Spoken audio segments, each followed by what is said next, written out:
song.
Okay, Captain's Log, Stardate 89.91256474, or whatever the date is.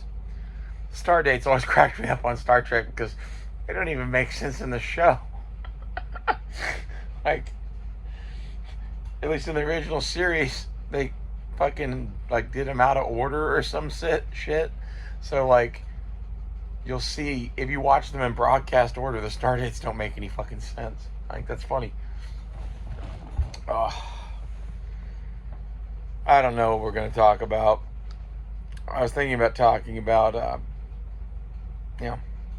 being a Fed and who is a Fed. I might leave that one set alone.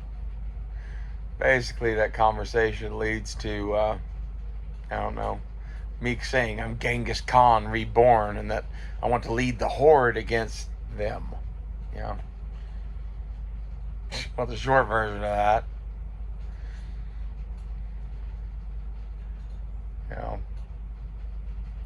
The thing that I keep telling people is I'm not trying to raise a rebel army or whatever, because to be honest, I don't think that gathering a bunch of people all in one place so the Eye of Sauron can destroy you is a wise plan. If anything, the goal of this place is I'm Aldo the Apache. You are the bastards. No one will ever find you. kind of my thoughts on it. Anyone who's fucking listening to my fucking pirate radio signal probably agrees with at least some version of the bullshit that I talk about.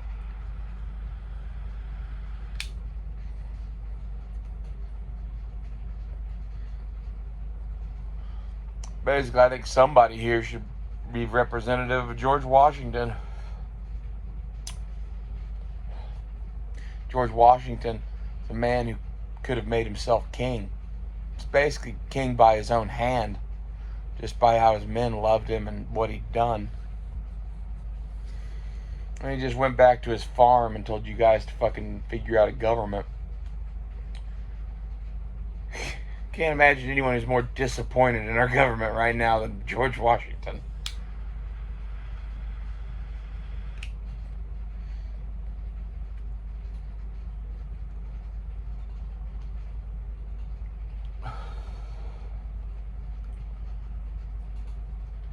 I should probably have more of a plan of shit to talk about, but I really didn't in the last one.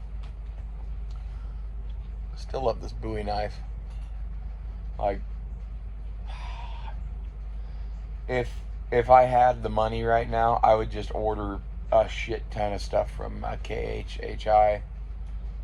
I don't know, play around with different stuff, combining different designs and make weird shit that I like. Like, I don't know, I don't think this is really weird shit. I think I actually kind of stumbled into something great from two other designs. It's like, this is the crocodile hunter goes to war. I just think that's a cool fucking concept for a blade.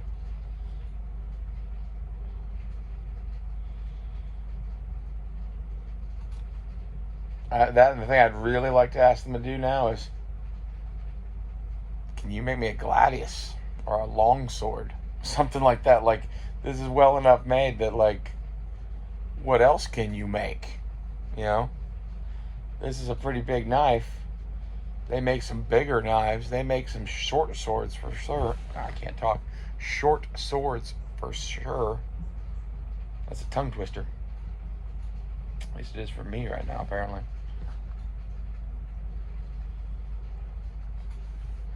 I really wish the pipe would stay lit. Is that so much to ask? I have to relight this thing basically every time I fucking draw off the goddamn thing. Like, I don't know, maybe I just don't know what I'm doing with pipes. That's entirely possible. I only watched a couple of short videos on it. But I think it's amazing how different this is than a fucking weed pipe. Although I will say, when I smoke a weed pipe, when you stop puffing off it, you usually have to relight it too. Maybe it's just the nature of pipes. Like I said, it's the most fiddly way to smoke. And for whatever reason, I can't smoke the whole bowl of this thing. There's always half of it that's fucking unburnt. Like, well, load it less. I tried doing that, and that kind of made it to where it was harsh as shit. So I think maybe it's designed to waste tobacco. Maybe just all pipes are. I don't know. I need someone who knows more about pipes than me. I talked to Cutlery Lover, I guess. He used to smoke pipes a lot. I asked him about tobacco before I got into this, but I didn't ask him anything about how the fuck to smoke a pipe, because I kind of figured it was pretty evident. But I'd love to know if there is a way to, like, I can't draw for this thing consistently enough to fucking keep it lit, because, like, I don't know, it's a lot of fucking nicotine, especially when you fucking accidentally inhale half of it. I'm pretty fucking toasted right now, nicotine wise. I got the attic fan on. It's just drawing all the smoke across the screen. I think that's pretty cool.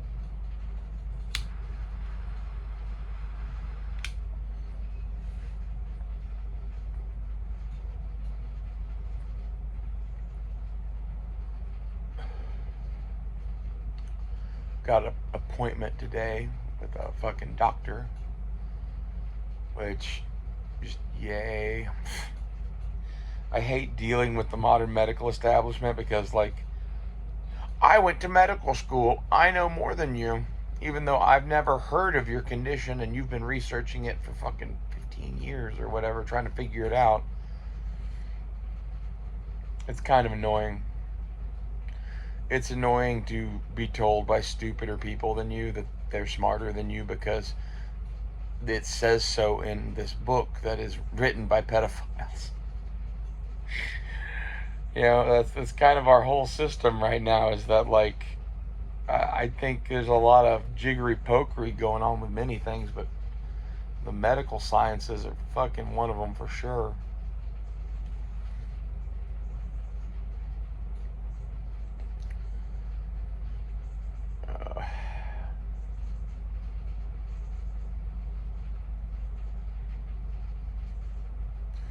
I've been listening to this song by Ava Max a lot. That's Sweet but Psycho.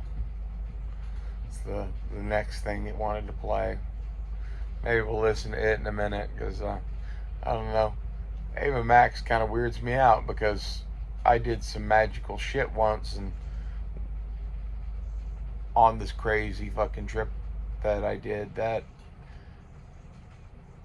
some magical shit. I took a side of my hair, my hand, and cut it off with my knife.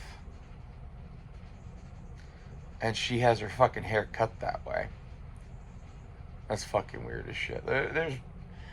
I don't know what that is. Like, if you're asking me, I'm like, sign that we live in the Royale, you know? Something like that. Like, something that everything here is fucking an illusion, apparently, because the fucking music videos, fucking, all of the music videos are like some magical fucking conversation happening between artists or something. Like, they're not normal fucking movies or whatever. Let's listen to Sweet but Psycho while I smoke some more. She's sweet but a psycho, a little bit psycho. At night she's screaming, my mind. Oh, she's hot but a psycho, so left but she's right though. At night she's screaming, my mind. She make you curse, she a blessing. She rip your shirt within a second. Coming back for second. With your pain, you just can't help it.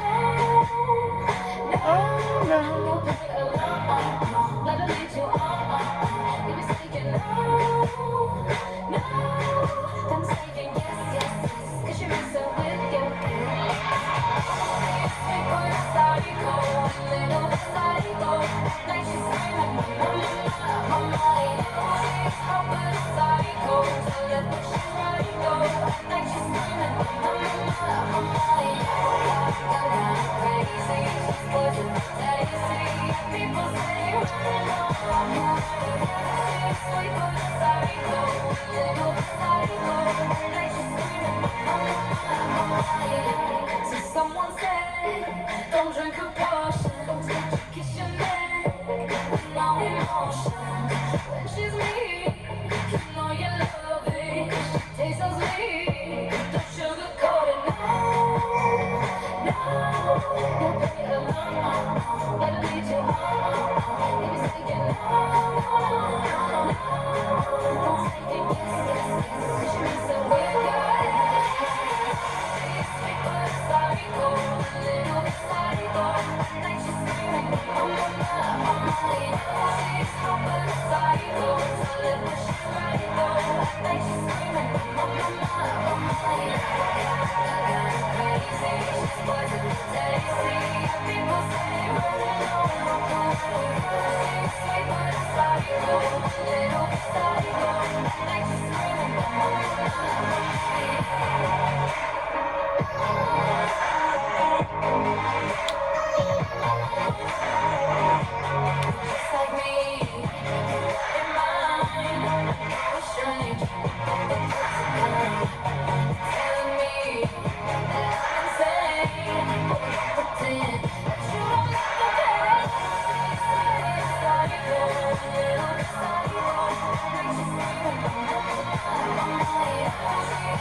So the video that was playing through that for me was all Harley Quinn and the Joker from the Suicide Squad, and like I just think that fits that song so well. I don't know. They're both kind of psychos, but in the Suicide Squad, when Joker shows up and just busts her out of jail at the end, still alive after blowing up in a fucking plane crash. I don't know. That's some Loki shit right there, isn't it? It's my interpretation of the Joker.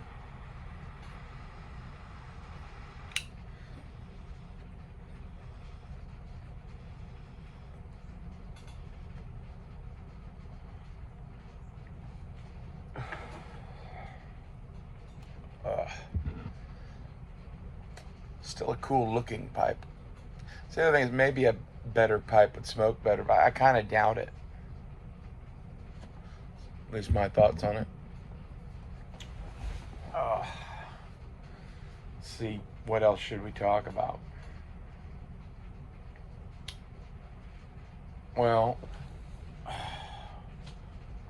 I've been talking to a man for a couple of months, kind of on and off or whatever, about love and life and eventually meeting each other and that sort of shit. And I don't know. He read the introduction to my book that I wrote while I couldn't talk to him because I couldn't find my damn phone. Pissed me off so much. But when he read that shit, he said, "This is the best thing I've ever read, and I love you too." And we're meeting in person now, sooner rather than later. And we're planning to spend a couple of weeks together, hopefully around Halloween. At least a couple of days. We'll see how that works out. Like, I have shit I take care of here. Like, I have old people I take care of. You know? Maybe that's why I talk about what it is to be a true king a lot. And, like, it always comes back to taking care of the widows and the orphans. You could include the elderly with that. You know, I'm kind of of the opinion that this is America. Every man's house is his castle. Every man is a king in his own right. We're a country of kings. George Washington made us that.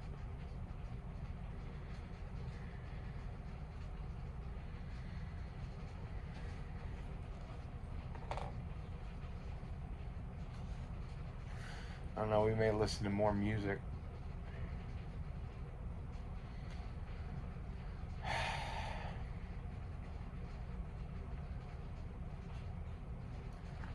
But I don't know. I fucking love this man. I've been feeling that way for over a month, really. Like, of the 3 months or so that I've known him, because of the 3 weeks we didn't talk, basically. I don't know. Somewhere about halfway through, I was kind of falling in love with him. And it's more or less that,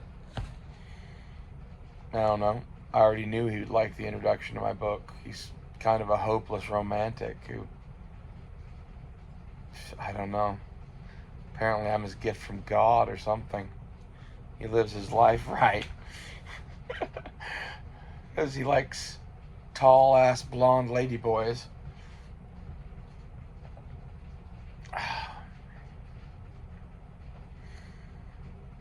And loves all of the same things that I do, basically. Like, the one that gets me is that I grew up watching a TV show called MASH. A lot of people did, but like, in today's day and age, I don't meet that many people that really still talk about MASH. Occasionally, but none of them are the men I date. And this dude gets all of my jokes and references now. It's nice not to have to fucking, like, explain who Hawkeye and Hot Lips are to somebody or some shit. I always liked that show because, like, I don't know, it's just funny and well written, and I don't know. Alan Alda kind of stole my heart. Bad. I know he's like a super lefty, whatever, but him as Hawkeye was awesome. I thought Hawkeye was awesome because at one point in it, you know, there's a conversation that is, you know, what is a hero? And Hawkeye gives his answer to that, and it's basically everyone thinks a hero is somebody who's brave and crazy and does this thing or whatever, and like in reality, they're just tired and they don't give a damn anymore, and they are fucking just doing what they're doing, saying you can just fucking kill me, but I'm gonna do what I'm gonna do, something along those lines. And I think that's the truth of the matter. Very often a hero is the one that's just fed the fuck up. I'm working on adding a section to my introduction that is what is a hero. I think that should be covered in it too. I was kind of stuck after what is honor as to what I was going to write, because I kind of hit a point with that the glory is in the struggle, or that's the end of the what is honor thing. That what is honor thing was shorter than I intended it to be by several pages. It's one of those things that, like, when you make it short and poignant, it's powerful. You know.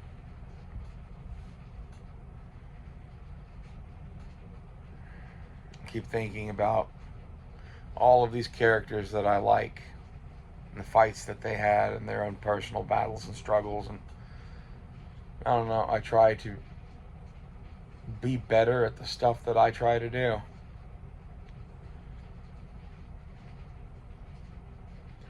And some of that's writing stories.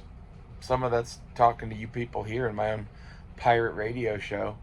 Like, I wanted to do this kind of a show where we, like, listened to music and smoke and talked. I don't know, like 5 years ago or something. There's a couple episodes of shit that I tried making on here that they sucked because I didn't have as good of a setup to do this, basically. And they were always blocked, and they're public now. One is like just entitled Pirate Radio, and the other one's like Patreon Radio or something like that. I just think it's funny how the world works. The universe bends itself to my will and allows me to make my show on YouTube. I see God in that. So a lot of people hear me say that and be like, well, you think you caused that to happen? No, I just think I pray right. You know? Like,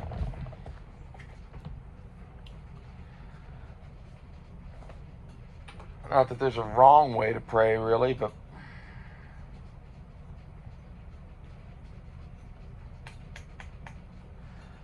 I didn't change the fucking YouTube policy. The Supreme Court changed the YouTube policy. That's what makes me see God. Also, I think it's interesting, like, the coincidences that happen in your life. Because, like, I love John Milius, right? We talk about him all the time on here. The girl I was hanging out with that I met kind of randomly, Rebecca, she's the niece of Basil Palladorus, who is John Milius's composer. And I didn't even know that until we'd already been hanging out a while, and I heard somebody say her last name as we were doing something. And I'm like, wait a second, you aren't related to Basil Palladorus, are you? And she went, how on earth would you know that? And I started going on and on about basically all the shit that I talk about on here. And she's like, oh, wow. Like, I don't know. I would say I'm probably the world's biggest John Milius fan, because most other people aren't doing a show where they're trying to take down the American government with, like, Ladyboy space magic, where we fucking look at a ceiling fan because of Apocalypse Now and talk about Red Dawn and shit and The Wind and the Lion. If John Milius ever saw this show, or like this episode of this show, I think he would be fucking laughing and being like, I don't know who this is, but like, Wonder if I had any kids in Oklahoma, because that's kind of the nature of how I feel about him. I didn't have a dad growing up. I saw Conan. A lot of everything that I am is from seeing that movie so early, and whatever else it was seeing Red Dawn.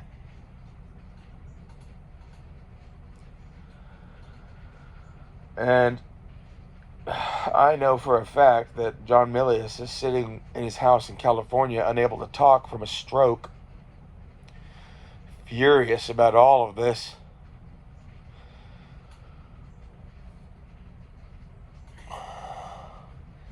Kind of makes me start acting like Genghis Khan.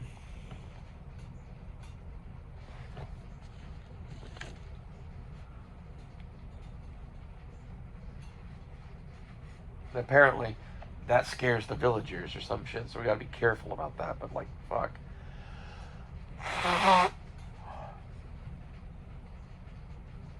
Thing I'd love to talk to John Milius about is Baron Roman Eugen von Sternberg, the guy that went and conquered Mongolia during World War I and gave it back to the Khan, and then rode Russia like he was a mad lad and gonna do the same thing with the Tsar's family.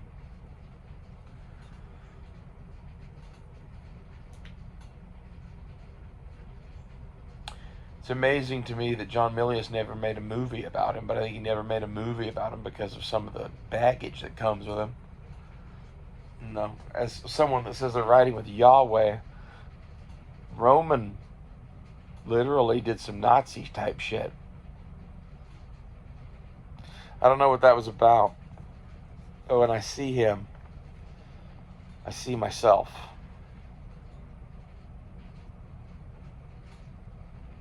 Kind of can't help it because of some of the shit that, like, I don't know, I'm into spiritually, mixed with some of the shit that is the exact same shit he was into spiritually.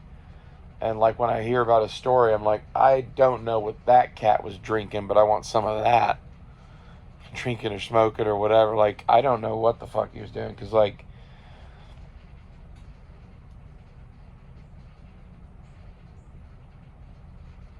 what makes you think that you're Genghis Khan reborn and go and conquer Mongolia? And to do such a job of it and then put his children in power instead of you being in power, and then his own, great grandchildren, descendants are like, you are Genghis Khan reborn. There's no doubt about it. Because that's basically what the Khan told him. Khan made him basically emperor of Mongolia after he made him king of Mongolia. He's like, I might be the king, but you're like great grandfather of ages who just put me back on my throne. So, well, it's a little bit better than king. I think that's kind of cool. I think I'm going to try to do a captain's log like this every once in a while. The first one of these was pipes and Bowie knives and whatever. I don't know, we might entitle them something different every time, but I'm entitling this one Captain's Log, and I don't know, I'll put today's date probably instead of a star date. Put star date 666. Something like that. This is some of my thing is, I don't know what everybody believes religiously or whatever, but like, if my enemies are freaked out by the fact that, like, evil exists, and they interpret me as being evil, and that scares them, good. I want my enemies to be stupid and afraid.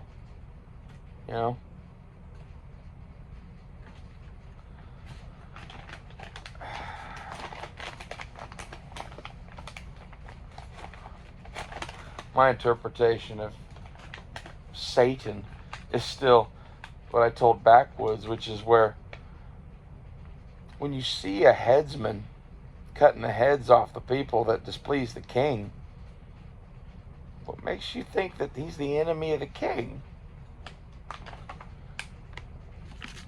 Seems whatever Lucifer or Satan or whatever you want to call him does, if God didn't want it to happen, it wouldn't happen. In the book of Job, Satan wasn't called Satan originally. The original Hebrew translation of it, he was called accuser. I find that interesting. Like a prosecuting attorney or something. And maybe that's the devil's role. He opposes God in court, maybe. Something like that. Because, like, our world is too weird and complex and has light and dark and good and evil. And I think ultimately all of that shit comes from God. And I think that's because the point of this place is to teach you things. I asked God when I was talking to him what the meaning of life was. And he played a 10-minute clip of the end of The Last of the Mohicans. You can find it on YouTube if you search Last of the Mohicans ending, something like that. See, let me search that and see what comes up. Last of the Mohicans ending. Oh shit, this one doesn't work. I don't know why this fucking what's it called? Amazon Fire Stick does not like to search with voice, and like it has to be like reset by unplugging the damn thing frequently, and so I don't even bother anymore. Like, I need a new fucking something. But the weird part is this is the newest of the fucking ones. Like, the one I have in my bedroom is way older than this. So why does this one suck? So, yeah, if you search Last of the Mohicans ending, the video is titled Last of the Mohicans ending / promontory 720p. It's 9 minutes and 25 seconds. That is the video that fucking just auto played without me doing a damn thing while I was talking to God, and I was asking him what the meaning of life is. And it's a scene where Hawkeye is negotiating with the chief of the Huron to get the women back, basically, from Magua. And he offers himself as sacrifice. And the major, who he's been kind of butting heads with because they both like the same lady,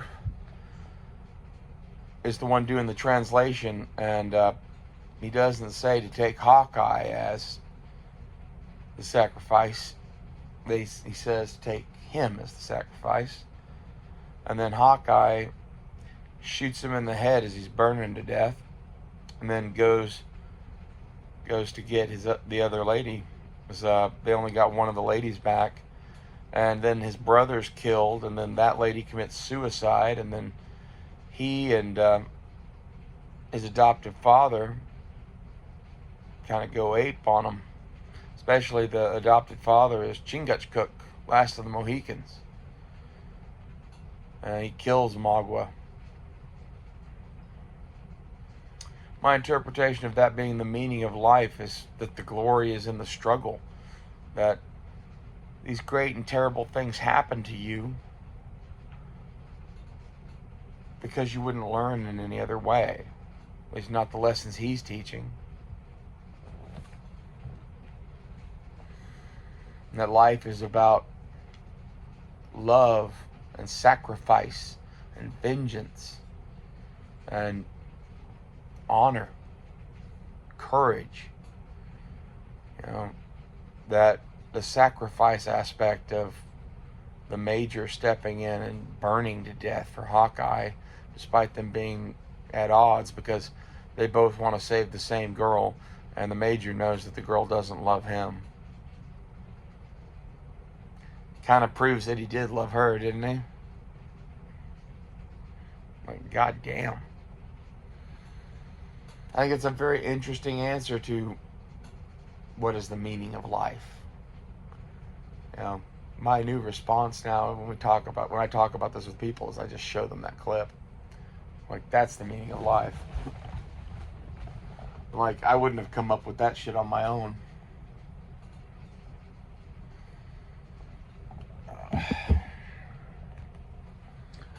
But now I've smoked so much tobacco that I almost kind of want to just vomit. That's the fucking pipe does to you.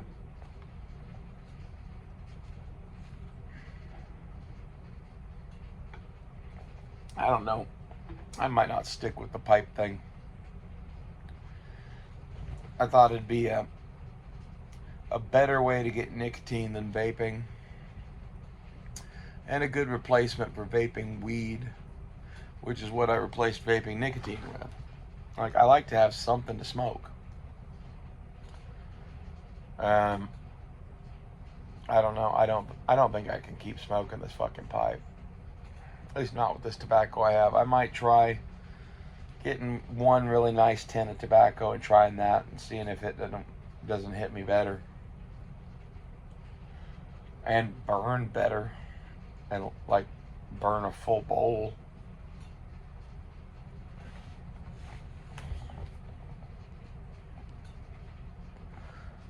I don't know, but this is my weird show about the music that I like, whatever's going on in my life, the knives I get and why, and talking to you about God and the meaning of life.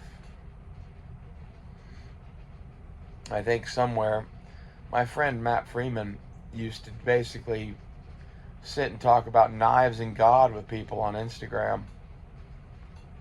And his view of God was not what everyone else's was, but he was a big Jesus fan. And I think somewhere Matt Freeman is probably chilling with Jesus and laughing at the fact that I do this show.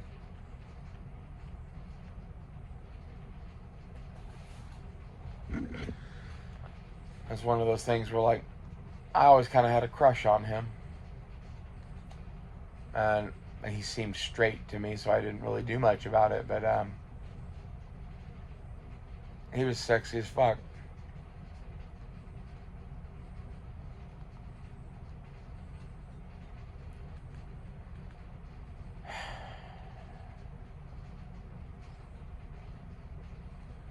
It's one of those things where, like, it crosses a weird line for me where you don't know whether you love someone as a brother or whether you love someone romantically. It's not a problem straight men have a lot. But it does make those of us that are kind of fucked up and gay and still fight formidable. Like, in the ancient world, there were fucking whole armies of gay dudes that fucking just fought. That's how they lived their lives. The fucking pirates used to have a thing called mateage, where two men would get married at sea, and if one of them died, he inherited his husband's share of the treasure, whatever. And that's kind of why they did it, is like,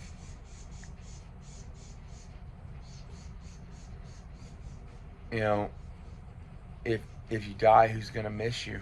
And, like, do you want your share divided up amongst everyone, or would you rather find someone that you love and both agree that if either one of you dies, all of your shares go to the same person? And then you got the fact that pirates were, you know, outlaws and brigands and living on boats for fucking forever, and, like, no women around.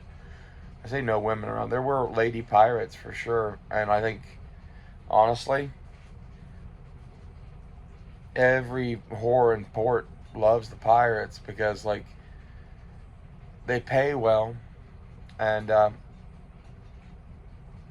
it's never the fucking pirate that abuses you. It's always the good guy for some reason. But at least that's my experience. The pirate's the one that jumps in and is like, take your fucking hands off that whore. Because when he sees the whore, he sees his mother or some shit. Or his wife. Or him. And the good guy sees a whore, he sees a disposable item.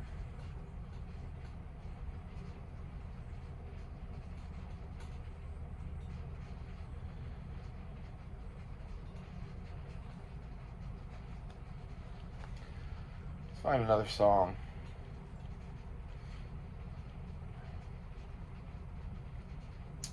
No, we've been talking about Genghis Khan a lot. I really like this guy in Mongolia, Batsarig Vanachig, Batzorigvanchig. And this song is called the Chinggis Kane Magtali Live. But I really like this. It's got a picture of a blue sky with him in a green kind of traditional Mongolian suit sitting with his fiddle. If you go looking for it, I don't know how else to help you find that. It's in my Jeremiah Johnson fight music playlist though, so let's listen to that.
So, I don't know. I think that's pretty bitchin'.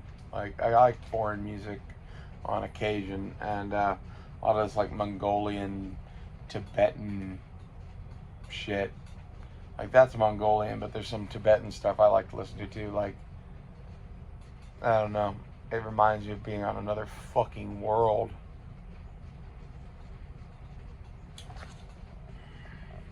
So, like, this thing's based off a crocodile hunter knife, right? Or a take on a Crocodile Dundee buoy. And one of the things I've said or whatever is I really like it because of that. And, a lot of people probably don't get that. The thing that I like about Crocodile Dundee is that he's out there in the bush or whatever with the fucking Aborigines, and I kind of got hardcore into a lot of what the Aborigines believe. I think it's fascinating, and a lot of the stuff that I've fucking really gotten into about like spiritual realms and magic and all of this kind of crap, it ultimately comes from this, the crocodile hunter. Like, at least that Australian outback fucking deep magic shit where, like, I don't know, those people can do some crazy shit. And I've been studying them since I was a teenager, and I went out and tried doing crazy shit myself. Some shit like taking drugs and talking to animals and walking through bear territory using your psychic defenses to keep the bears away and that kind of crap. Like, I don't know. I like the crocodile hunter as a result of all that shit. And then, like, just the handle of this thing is this, like, very traditional buoy shape, but it's all modernized. And I like shit made like this. This is where, I like Donnie B all day. He designs a hell of a knife. Like, the whole handle of this is the part I love of it. And that is, I didn't change a thing except for dehorning the guard.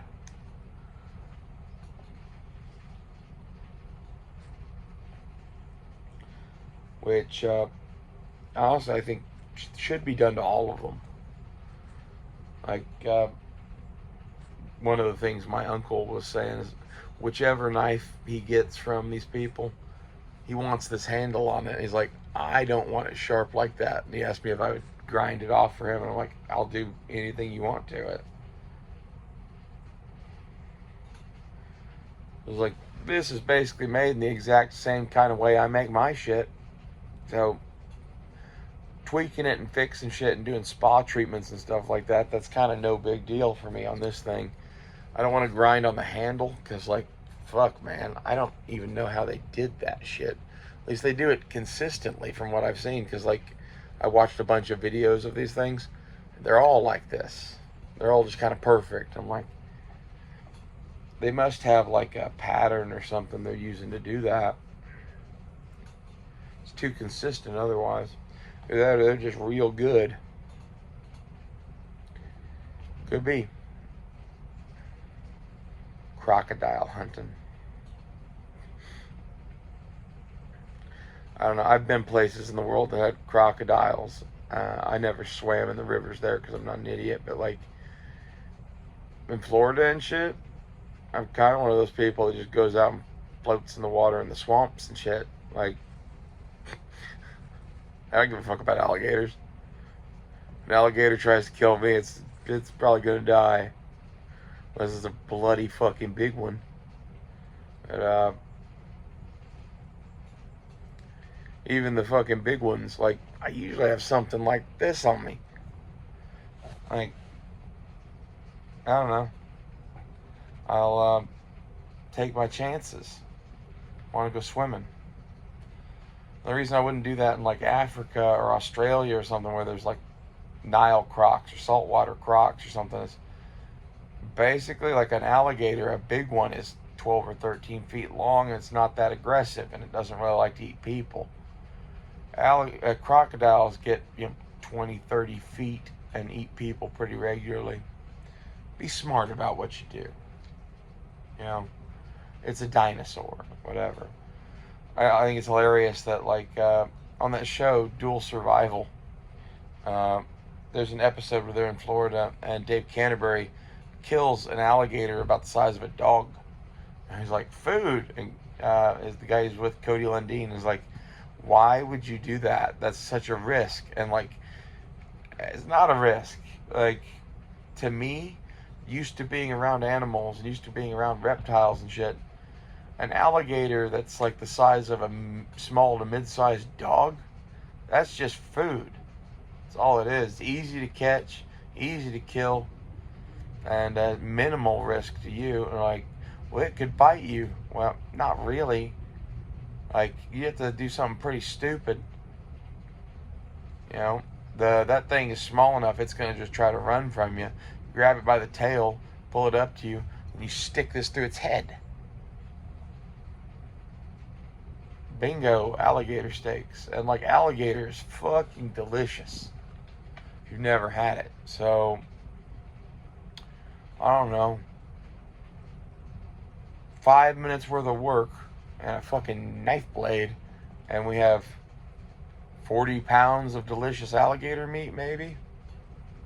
Because even a small alligators, you know, they get pretty big, and like, they're all muscle from stem to stern, and that the tail is a lot of meat.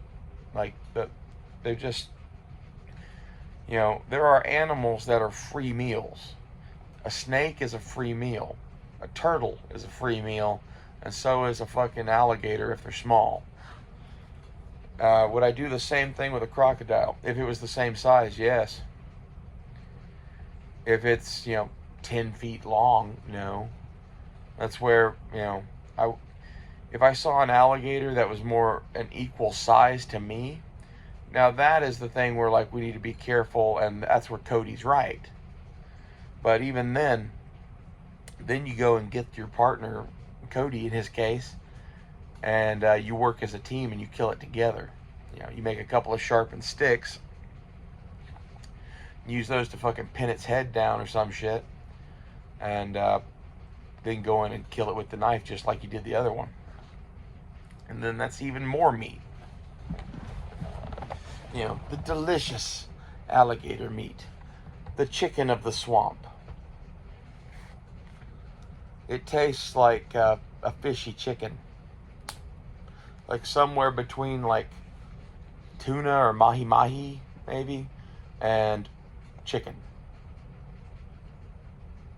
But a little more gamey, even. It's a unique flavor. It's like tasting dinosaur. That's my conclusion, is that the dinosaurs must have been delicious. That's why they aren't around anymore. They were really easy to kill, and they were delicious. You know, the earth is only 6,000 years old, and New Life Creationism says that we rode around the dinosaurs with Jesus, and that's why the world is bad now, because you committed the ultimate sin and you ate all of Jesus' dinosaurs.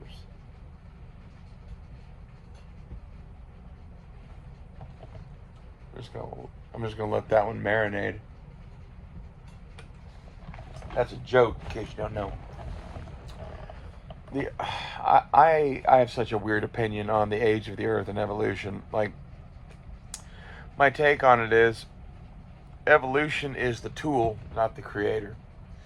You know, if you see a blacksmith forging iron with a hammer, you don't think it's the hammer doing it, you think it's the blacksmith. God is the blacksmith, evolution is the hammer. At least that's what I believe. Maybe that's wrong. Maybe the earth really is 6,000 years old, and you made Jesus sad when you ate his dinosaurs.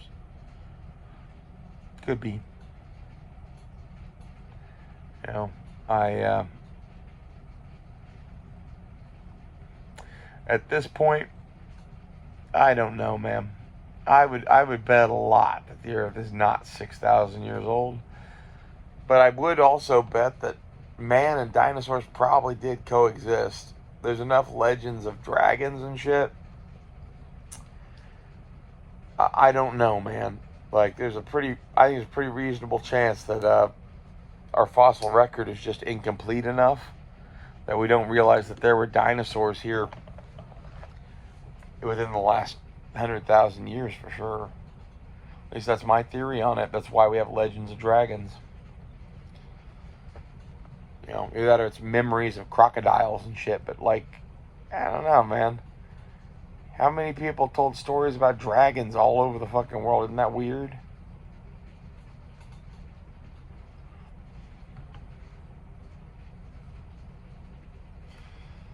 Then you got, the English with their, was it St. George slaying the dragon, I think it is. And you got the Chinese where the dragon came down and became their emperor. Like, you have to wonder then, are we talking about a big lizard, or what is a dragon? Like, I'd love to know the truth behind all of that. There's a part of me that thinks that movie Reign of Fire with Christian Bale, but if that's the truth, that somewhere there's a cave full of these things just waiting to be unleashed by somebody stupid enough to dig it back up.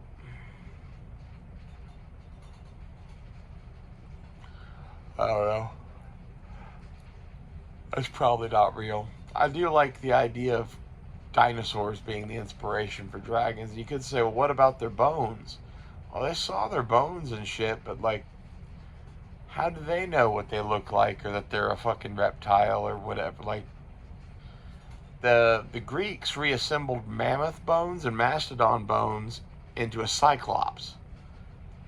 The hole on the front of the elephant's skull for its big nose and trunk and all that, that was the eye socket according to the Greeks. So who knows how they fucking interpreted dinosaurs. But my guess is it was probably not as big lizards. Not unless they had a fucking reason to think that there used to be that, maybe.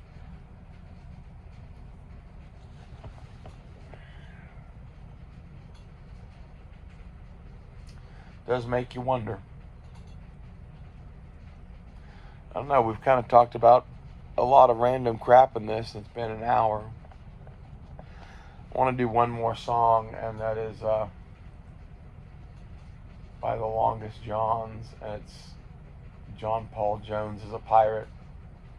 I really like John Paul Jones. For those not in the know, John Paul Jones basically was a merchant seaman from Scotland who became an officer just because he learned how to navigate.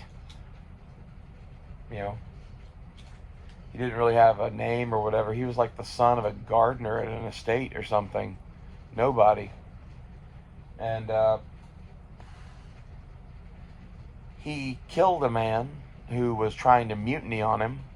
And instead of going back to face justice again, because this has happened before, and he kind of figured he wasn't going to get a fair trial, the first time he got off because there were witnesses and shit, and this time all the witnesses were this dude's friends. And they were already trying to have him hung in Jamaica. So he jumped ship and went pirate and ended up in Virginia colony, sleeping on his brother's couch, basically. And went to Continental Congress and said he wanted to be a naval officer for them, and kind of gave his credentials and whatever. And having served on ships and been an officer and able to navigate and able to prove all of that shit, like, he was kind of just a walk-on. And he ended up commanding the Beauregard Richard, which is one of the frigates that the U.S. built. And he lost that ship fighting a bigger frigate called the Serapis. And during the battle, it was obvious that his boat was going to sink. And the British commander, like, I think they put up a white flag or something and were like, hey, do you want to surrender? Your ship is going to sink. You can save all your men. And John Paul Jones said, I've not yet begun to fight. Like, took every man off of his ship and just attacked onto the Serapis and took it over and let the Beauregard Richard sink. His ship didn't matter. He was fighting to capture the British ship because it was a better ship. He sailed it, if I remember right, he sailed it to like a port in the Netherlands or something. Had a flag made because he'd lost his own American flag in the battle. And if you don't have a flag of your nation, technically it's like being a pirate, like, especially in a stolen British military ship. So he had somebody there in Amsterdam, I think it was, make an American flag based off of what Benjamin Franklin had told him about it. And you can look up that flag. It's an interesting flag. And then he sailed it back to France, and it got refit and rearmed and used in the war. He didn't command it, though. Like, as I understand it, he was unpopular with the officers above him in the American Navy, basically because he was successful and he didn't give a fuck, and he was kind of a hard personality to get along with. This is where, I don't know, he seems way more capable than all the rest of them. Like, the list of shit he did in the Revolutionary War is insane. He literally, he captured a ship of British military supplies that was all of their winter clothing. And that was at the same time that Washington was freezing at Valley Forge.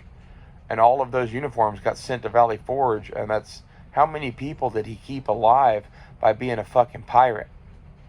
So, yeah, John Paul Jones is a pirate. And proud, I guess. He's my favorite founding father.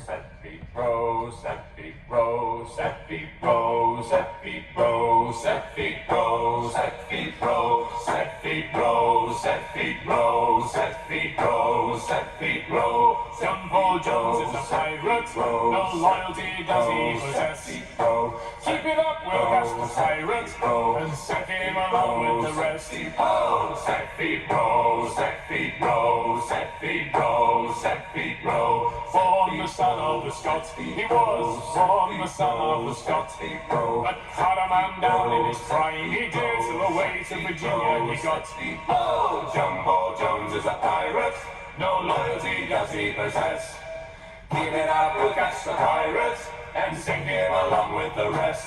Oh, set feet row, set feet row, set feet row, set feet row. Raise the flag of the Yanks, he did, raise the flag of the Yanks. They hailed him as a hero, they did, and hoisted him up through the ranks. Oh, John Paul Jones is a pirate, no loyalty does he possess. Keep it up, we'll catch the pirates, and sink him along with the rest. Ho! Set feet row, set feet row, set feet row, set feet row. Sailed at the head of the French, he did. Sailed at the head of the French. They swindled him out of his stash, they did. So away from them all he did wrench. Oh, John Paul Jones is a pirate, no loyalty does he possess. Keep it up, we'll catch the pirates, and sink him along with the rest. Oh, set feet row, set feet row, set feet row, set feet row, set feet row, set feet row, set feet row, set feet row. Now he's picking up stones in the Black Sea, he is picking up stones in the Black Sea.